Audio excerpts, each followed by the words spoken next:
Seu Filho amado Jesus Cristo. Amém.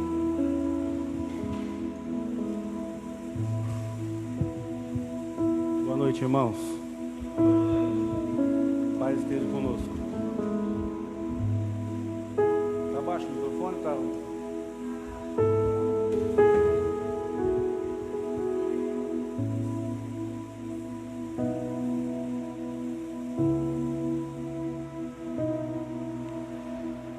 Eu vim falar com os irmãos hoje sobre o maior amor já demonstrado.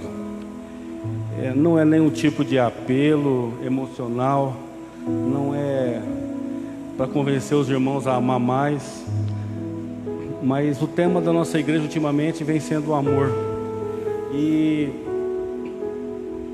vou passar um vídeo, as imagens um pouco trágicas, o texto um pouco trágico, mas é por amor. Tudo que vai ser dito aqui é por amor. Assim como a irmã Jenny disse na quarta-feira, que ela tinha uma preocupação em como as pessoas estavam lidando, falando do Espírito Santo. O mesmo medo eu tenho e o mesmo temor eu tenho para falar de cruz. Porque cruz é o palco do amor. Não existe. É fácil a gente amar um filho, ele retorna. É fácil amar a esposa, o marido, porque ele dá em troco para a gente, mas Cristo não. Ele sabia que a gente não poderia fazer nada por ele, e mesmo assim ele foi e morreu por nós. Queria que todos abrissem a Bíblia em Salmos 139.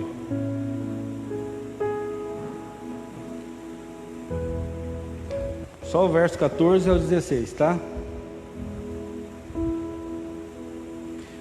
Eu te louvarei, porque de um modo assombroso e tão maravilhoso fui feito. Maravilhosas são as tuas obras, e a minha alma o sabe muito bem. Os meus ossos não se foram encobertos, quando o culto foi feito, e entristecido nas profundezas da terra. Os teus olhos viram o meu corpo ainda informe, e no teu livro todas estas coisas foram escritas, as quais em continuação foram formadas, quando eu nem ainda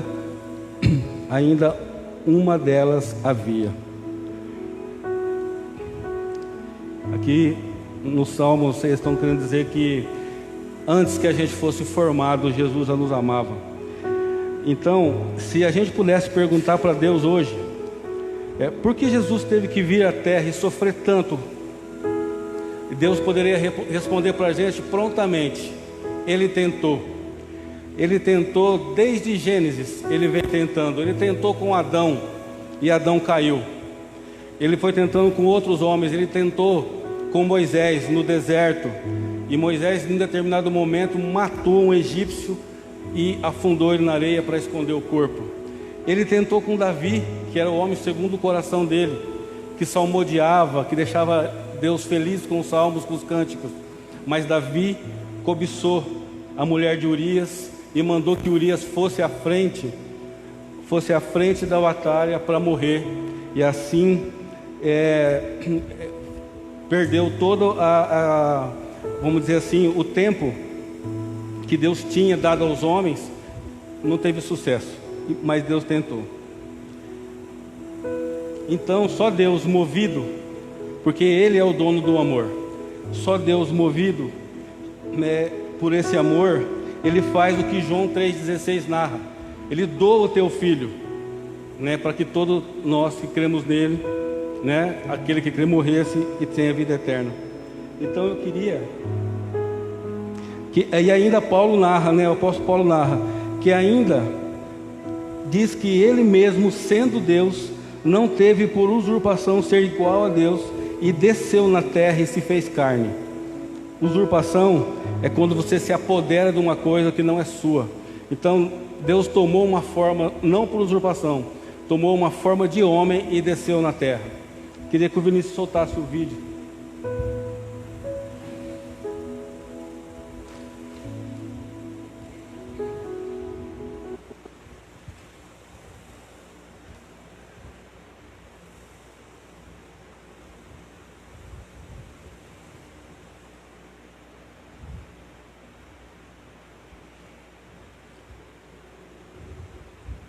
Vinícius, eu vou ler um texto rapidinho aqui, enquanto você põe aí, tá? Vocês abrem para mim, por favor, em Marcos 14, 34 a 36.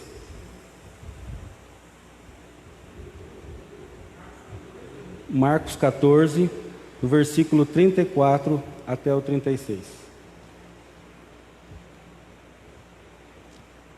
Isso é a passagem de Jesus indo para o Getsemane, né?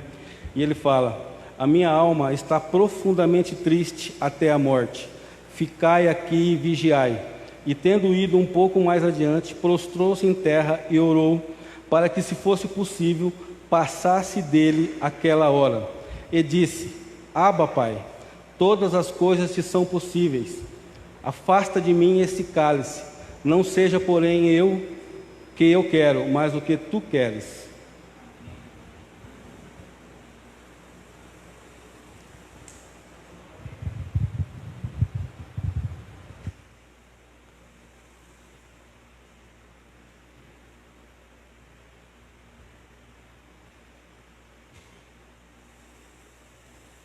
O Dr. Barbet, ele diz o seguinte: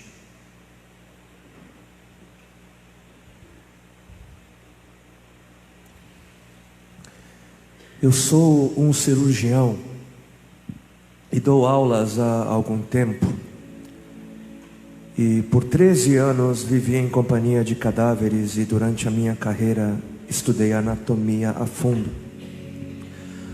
Posso, portanto, escrever sem presunção a respeito de morte como aquela. Jesus entrou em agonia no Getsemane, e seu suor tornou-se como gotas de sangue a escorrer pela terra. O único evangelista que relata o fato é um médico, Lucas, e o faz com a precisão de um clínico. O suar sangue, ou hematidrose, é um fenômeno raríssimo. É produzido em condições excepcionais, e para provocá-lo é necessário uma fraqueza física, acompanhada de um abatimento moral violento, causado por uma profunda emoção, por um grande medo. O terror, o susto, a angústia terrível de sentir-se carregando todos os pecados dos homens devem ter esmagado Jesus. Tal tensão extrema produz o rompimento das finíssimas veias capilares que estão sob as glândulas sudoríparas, e o sangue se mistura ao suor e se concentra sobre a pele, escorrendo então por todo o corpo até a terra. Permitam-me apenas dizer algo. Não faz muito tempo eu conheci um dos amigos do meu pai. E esse amigo do meu pai, ele é bastante diferente de nós. Como que ele é diferente de nós? O seu sistema nervoso não reage a qualquer tipo de anestesia. Nada, desde pequeno, enfim, nenhum tipo de anestesia funciona nele. E por conta de um tumor que foi descoberto, ele teve que viajar aos Estados Unidos para se submeter a uma cirurgia. Ele contou para nós que ele foi então levado à sala cirúrgica e o amarraram então dos pés à cabeça, os seus braços, porque ele haveria de sentir toda a cirurgia. E ele contou para nós que lá nos Estados Unidos os procedimentos são cobrados por hora, né, e não por procedimento. Ele contou então que antes de começarem a cirurgia, os médicos apertaram o cronômetro, o tempo foi passando, né? Ele então foi aberto, atravessaram todas as camadas e chegaram ao tumor e cortaram, retiraram o tumor e depois o costuraram, né? Camada por camada. E ele contou para nós que quando a cirurgia terminou, os médicos apertaram aquele cronômetro e 7 horas e 40 minutos haviam se passado. Ele passou praticamente 8 horas naquela mesa cirúrgica, aberto, né? Consciente, sentindo tudo. E ele é um senhor asiático, oriental como eu, ele é, né, clarinho, amarelinho. Ele contou para nós que quando ele se deu conta, ele voltando assim, olhou para o seu corpo, o corpo dele inteiro havia se tornado negro, porque ele havia suado sangue. Só para os irmãos entenderem qual é o estado de espírito que leva alguém a suar sangue. O terror, o susto, a angústia terrível de sentir-se carregando todos os pecados dos homens devem ter esmagado Jesus. Conhecemos a farsa do processo preparado pelos líderes religiosos, o envio de Jesus a Pilatos e o desempate entre Herodes e Pilatos. Pilatos teve que ceder e então ordenou a flagelação, o chicoteamento de Jesus. Os soldados despojam Jesus, tiram a roupa de Jesus e o prendem pelo pulso a uma coluna do pátio. A flagelação se efetua com tiras de couro múltiplas, sobre as quais são fixadas bolinhas de chumbo e pequenos ossos. Os carrascos devem ter sido 2, um de cada lado e de diferente estatura, e golpeiam com chibatadas a pele já alterada por milhões de microscópicas hemorragias do suor de sangue. A pele se lacera e se rompe, o sangue espirra. A cada golpe Jesus reage em um sobressalto de dor. As forças se esvaem, um suor frio lhe impregna a fronte, a cabeça gira em uma vertigem de náusea, calafrios lhe correm ao longo das costas. Se não estivesse preso no alto pelos pulsos, cairia em uma poça de sangue. Depois o escárnio da coroação, com longos espinhos mais duros que os de acácia.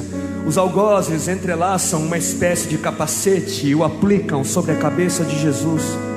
Os espinhos penetram no couro cabeludo, fazendo-o sangrar, e os cirurgiões sabem o quanto sangra o couro cabeludo. Pilatos, depois de ter mostrado aquele homem dilacerado à multidão feroz, o entrega para ser crucificado. Colocam sobre os ombros de Jesus o grande braço horizontal da cruz, que pesa uns 50 quilos. A estaca vertical já está plantada sobre o calvário. Jesus caminha com os pés descalços pelas ruas de terreno irregular, cheia de pedregulhos. Os soldados o puxam com as cordas. O percurso é de cerca de 600 metros. Jesus, fatigado, arrasta um pé após o outro, frequentemente cai sobre os joelhos e os seus ombros estão cobertos de chagas, de ferimentos. Quando ele cai por terra, a viga lhe escapa, escorrega e lhe esfola o dorso. Sobre o Calvário tem início a crucificação. Os carrascos despojam o condenado, tiram a roupa do condenado, mas a sua túnica está colada nas chagas, nos ferimentos, e tirá-la produz dor atroz. Quem já tirou uma atadura de gás de uma grande ferida percebe do que se trata. Cada fio do tecido adere, cola a carne viva, e ao levarem a túnica se laceram as terminações nervosas postas em descoberto pelas chagas. Os carrascos dão um puxão violento e há um risco de toda aquela dor provocar uma síncope. Mas ainda não é o fim. O sangue volta a escorrer. Jesus é deitado de costas. As suas chagas se incrustam de pequenos elementos. Depositam-no sobre o braço horizontal da cruz. Os algozes tomam as medidas. Com uma broca é feito um furo na madeira para facilitar a penetração dos pregos. Os carrascos pegam um longo prego pontudo e quadrado, apoiam-no sobre o pulso de Jesus e com um golpe certeiro de martelo o plantam e o rebatem sobre a madeira. Jesus deve ter contraído o rosto assustadoramente, o nervo mediano foi lesado. Pode-se imaginar aquilo que Jesus deve ter provado: uma dor lancinante, agudíssima, que se difundiu pelos dedos e espalhou-se elevando-se pelos ombros, atingindo o cérebro, a dor mais insuportável que um homem pode provar, ou seja, aquela produzida pela lesão dos grandes troncos nervosos, que provoca uma síncope e faz perder a consciência. Mas em Jesus não, o nervo é destruído só em parte, e a lesão do tronco nervoso permanece em contato com o prego, e quando o corpo for suspenso na cruz, o nervo se esticará fortemente como uma corda de violino esticada, e a cada solavanco, a cada movimento, vibrará despertando dores dilacerantes. Elevam a Jesus, os ombros da vítima esfregam dolorosamente sobre a madeira áspera. As pontas cortantes da grande coroa de espinhos penetram o crânio. A cabeça de Jesus inclina-se para a frente, uma vez que o diâmetro da coroa o impede de apoiar-se na madeira. Cada vez que o mártir levanta a cabeça, recomeçam pontadas agudas de dor. Pregam-lhe os pés. Ao meio-dia, Jesus tem sede. Não bebeu desde a tarde anterior e estava desidratado pela perda de tanto sangue. Seu corpo é uma máscara de sangue. A boca está semiaberta e o lábio inferior começa a pender. A garganta seca lhe queima, mas ele não pode engolir, tem sede. Um soldado lhe estende sobre a ponta de uma vara uma esponja com bebida ácida de uso entre os militares. Tudo aquilo é uma tortura atroz. De repente, um estranho fenômeno se produz no corpo de Jesus. Os músculos dos braços se enrijecem em uma contração que vai se acentuando, os bíceps esticados e levantados, os dedos se curvando. É como acontece a alguém ferido de tétano, a isto que os médicos chamam de tetania. Quando os sintomas se generalizam, os músculos do abdômen se enrijecem em ondas imóveis. Em seguida, os músculos entre as costelas, depois os do pescoço e finalmente os músculos respiratórios se enrijecem. A respiração se faz pouco a pouco mais curta. O ar entra, mas não consegue mais sair. Jesus respira com o ápice dos pulmões. Tem sede de ar como um asmático em plena crise. Seu rosto pálido pouco a pouco se torna vermelho, depois se transforma num violeta purpúreo. Jesus é envolvido pela asfixia. Seus pulmões cheios de ar não podem mais esvaziar-se. A fronte está impregnada de suor, os olhos saem fora de órbita. Mas de repente algo acontece. De repente algo acontece. Lentamente, com um esforço sobre-humano, Jesus toma um ponto de apoio sobre o prego dos pés. Ele esforça-se a pequenos golpes, se eleva, aliviando a tração dos braços. Os músculos do tórax se distendem, a respiração torna-se mais ampla e profunda, os pulmões se esvaziam e o rosto recupera a palidez inicial. Mas por quê? Por que este esforço? Por quê? Porque Jesus quer bradar: Pai, perdoa-lhes porque não sabem o que fazem. E logo em seguida o corpo de Jesus começa a afrouxar-se de novo e a asfixia recomeça. Foram transmitidas 7 frases pronunciadas por ele na cruz, e cada vez que quer falar ele deverá elevar-se, tendo como apoio o prego dos pés. Inimaginável. Atraídas pelo sangue que ainda escorre e pelo coagulado, enxames de moscas unem ao redor do seu corpo, mas ele não pode enxotá-las, Pouco depois o céu escurece, o sol se esconde, de repente a temperatura diminui.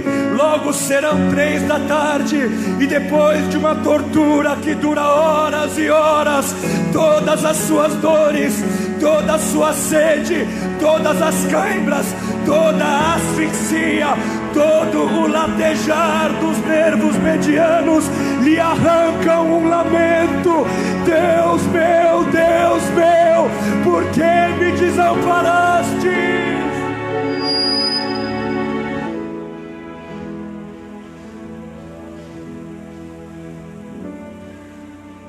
Jesus grita: está consumado.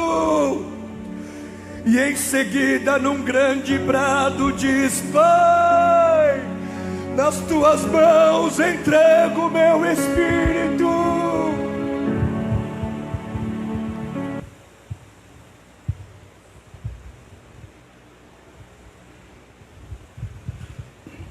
Para mim não existe nenhum apelo nisso. É a nossa realidade.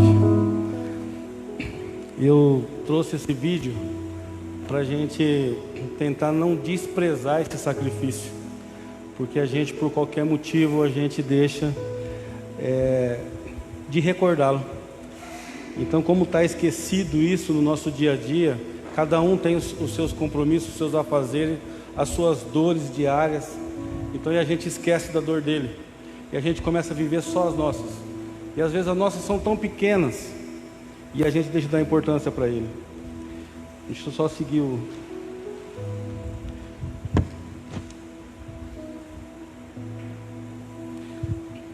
...300 anos depois de Jesus, o ato da crucificação se tornou comum. Diminuiu então o valor do nosso Salvador, porque muita gente era crucificado.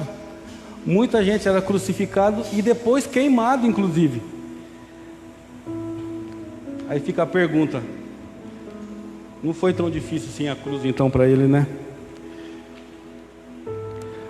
Então nosso Salvador fez um sacrifício que era comum.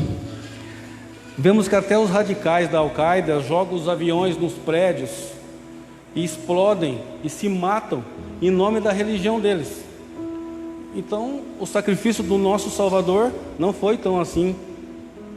Começa a diminuir, né, o sacrifício dele contado por esse irmão nosso. E outras muitas histórias de mártires foram para a cruz, para ser crucificado no mesmo lugar que Jesus foi, cantando hinos, alegres por serem crucificados. Diminui ainda mais o sacrifício de Jesus.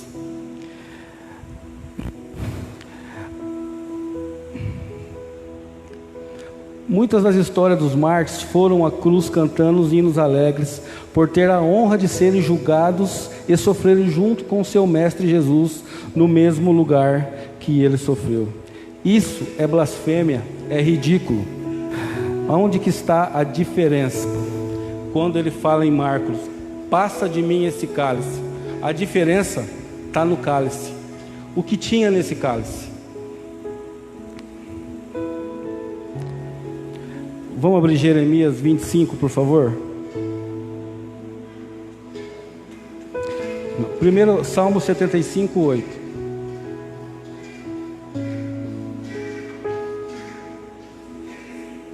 Salmo 75, 8.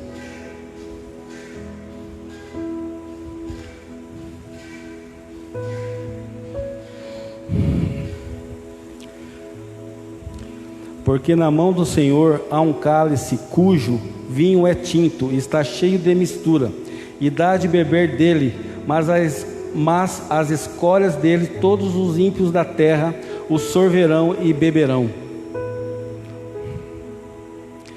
Ele não suou sangue por causa do que os homens iam fazer com eles naquela noite. Não foi esse o motivo que fez ele suar sangue, mas assim pelo que o pai dele faria com ele. Porque nesse cálice toda a ira de Deus seria despejada por cada um de nós, em mim, em vocês. Porque Deus tinha um compromisso com a palavra dele. Ele fez isso em Sodoma e Gomorra. Ele matou criança, ele matou uma geração todinha, ele matou. Porque Deus sempre teve compromisso. E ele continuou amando, mesmo matando, ele continuou amando. Porque em Sodoma, o que aconteceu que vocês sabem da história, prostituição, filho com mãe, irmãos com irmãos, aquela bagunça generalizada. E Deus acabou com aquela terra.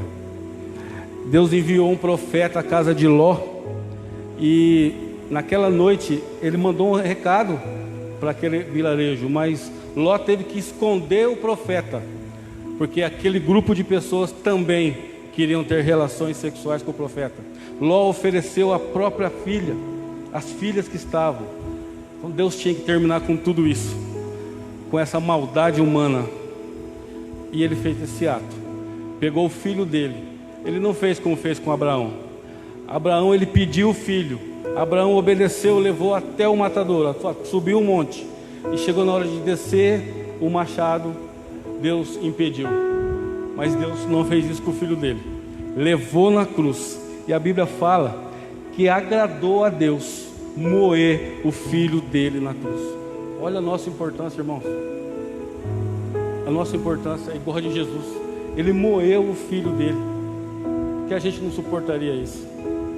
Ele saberia das suas dificuldades do dia a dia. Ele sabia das suas dificuldades que você não suportaria, sabia das minhas que eu não suportaria.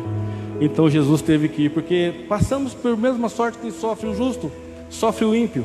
Mas como nós passamos o nosso sofrimento, é diferente. A gente tem onde se agarrar.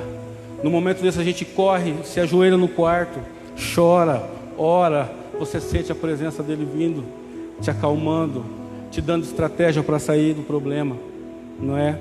Enquanto os pessoal de fora se drogam, se prostituem, bebem, enlouquecem. Por isso é a nossa pressa de pregar o Evangelho. Então vamos só ler Jeremias 25, por favor. 15 e 16.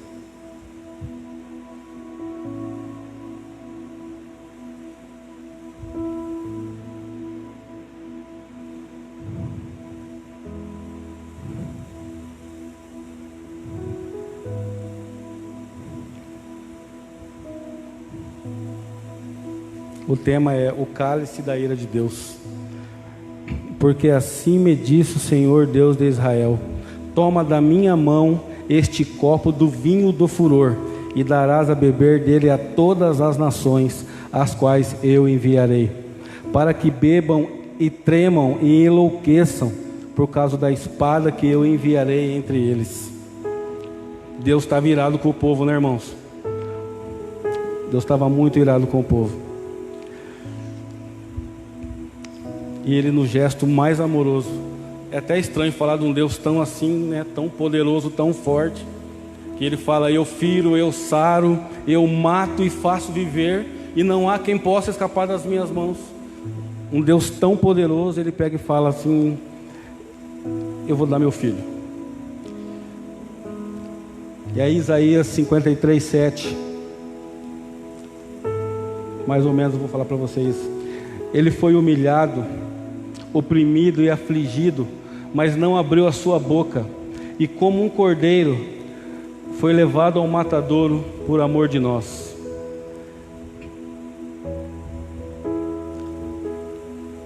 Mas seu pai o exaltou e lhe deu um nome acima de todo nome. Vamos tirar agora o peso desse Jesus massacrado na cruz, e fazendo ele levantar no terceiro dia e começar a mostrar o poder dele, e o poder que a morte não teve sobre ele. Salmos 24, 7 e 8.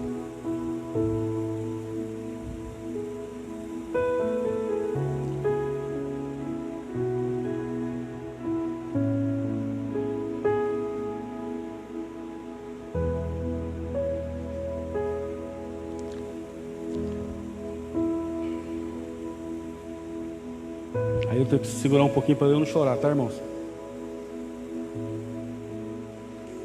Depois de vocês terem visto toda essa mensagem que o nosso irmão pregou aqui, mostrando das fragilidades que ele estava, ele sabia de tudo que ia acontecer. Ele não era esse Jesus fraquinho, Pai, passa de mim esse cálice, porque eu não vou suportar a dor. Ele sabia do que ele ia passar. Como eu estava explicando para vocês, o medo dele era o furor de Deus, do cálice que Deus ia derramar sobre todos nós.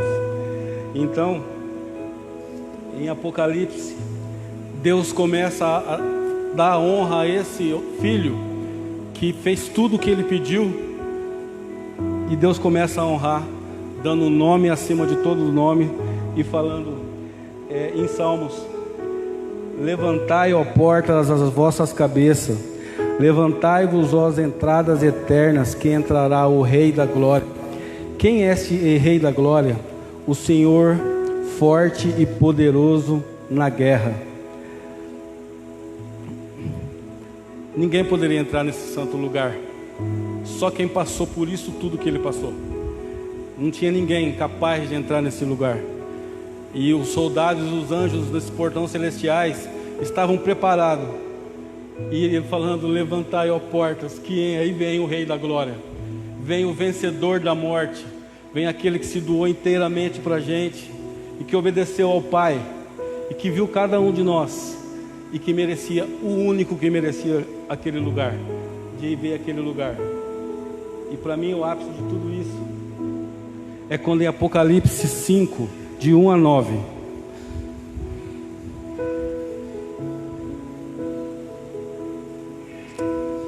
todo mundo sabe que Apocalipse foi João que escreveu, né? É um livro da revelação. E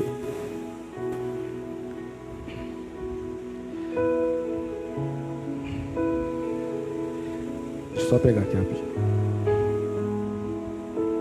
Não trouxe o óculos. Então João vai para a ilha de Patmos, né?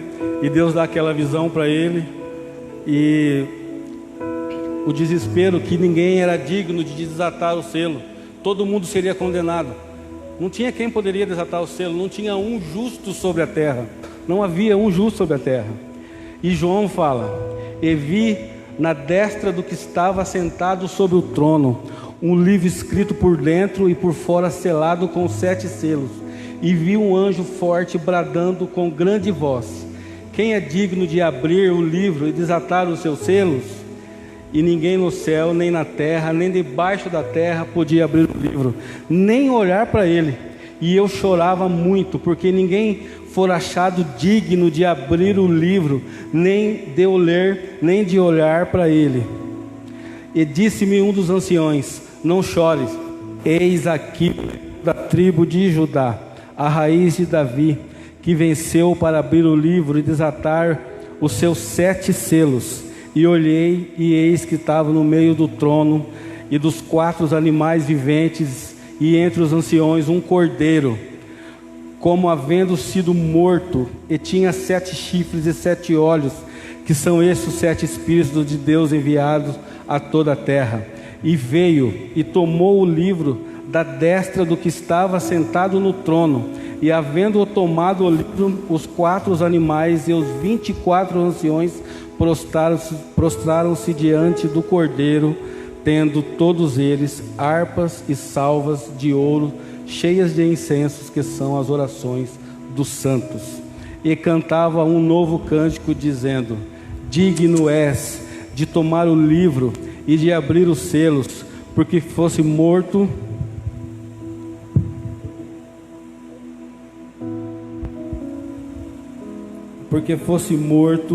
e com o teu sangue nos comprastes para Deus de toda tribo e língua e povo e nação. Só ele era digno de desatar o selo.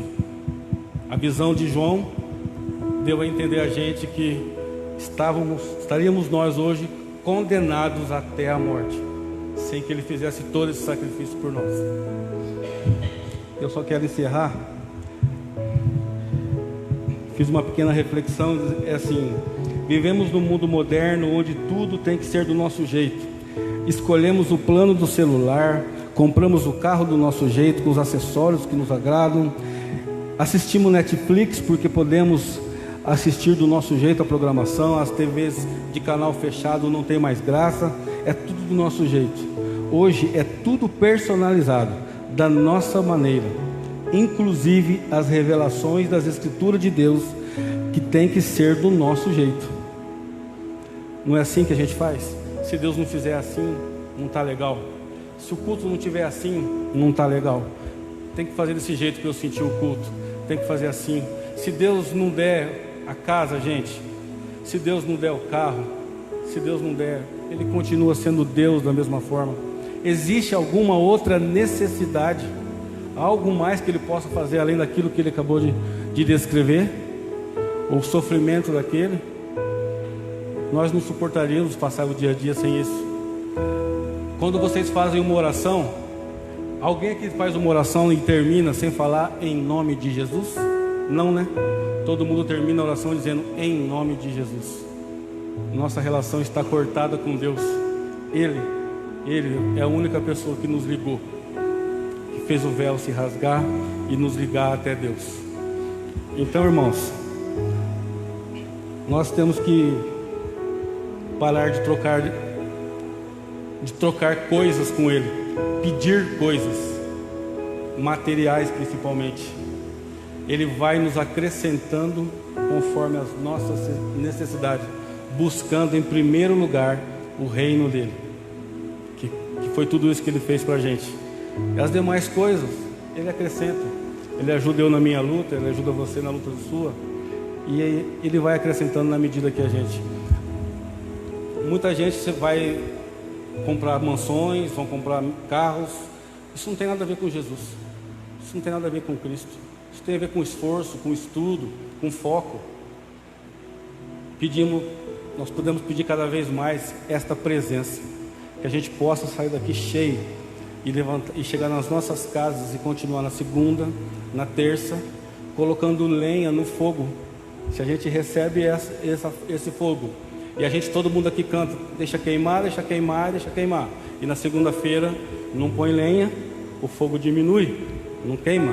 Na terça-feira, menos lenha, menos fogo, que a gente possa acrescentar lenha de segunda a segunda, e não vai parar de queimar. Tá bom, irmãos?